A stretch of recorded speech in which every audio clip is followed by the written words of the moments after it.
పని వాళ్ళతో కానీ మన సన్నిహితులతో అంటే మనతో పనిచేసే వాళ్ళతో కానీ తప్పక విభేదాలు వచ్చే ఆర్గ్యుమెంట్స్ వచ్చే ఛాన్సెస్ అనేవి అంత ఈజీ అండర్స్టాండింగ్ నేచర్ ఉన్నది ఈ నెలలో కనిపించట్లేదు. అంటే ఏంటి, పనులు కూడా లేట్ అయ్యే ఛాన్సెస్ మనకి ఎక్కువ కనిపిస్తున్నాయి. అంటే ఏంటి, మనకి ఏంటంటే అంత ఈజీగా ఏది అవ్వదు, ఒకటికి రెండు సార్లు చేయవలసిందే. ఈ సూచన చూస్తే ఇలా ఉంటే కనుక వేరే సూచన ఆలోచన చేసుకోవడం అనేది మంచిదన్నమాట. అంత ఈజీగా పనులు అనేది అవ్వదు. అంటే ఒక స్టెప్ ముందుకేస్తే రెండు స్టెప్పులు వెనకేసే ఒక పరిస్థితి కింద మనకి వృశ్చిక రాశి వాళ్ళకి ఈ నెలలో కనిపిస్తోంది. ఒకటి కాకుండా స్టార్టప్స్ కానీ ఇన్వెస్టర్స్ కానీ ఇన్వెస్ట్మెంట్ రంగంలో ఉన్న వాళ్ళకి కానీ తప్పక కొంతవరకు డబ్బు వచ్చే సూచనలు మనకి కనిపిస్తున్నాయి.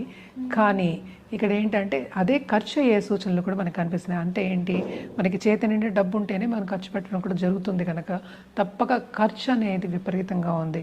సో హెల్త్ రీత్యా మనం చెప్పినట్టు యాంగ్జైటీకి అలాగే ఏంటంటే కోపానికి గురవ్వకుండా డిసగ్రిమెంట్స్ లేకుండా జాగ్రత్తగా ఉండడం అనేది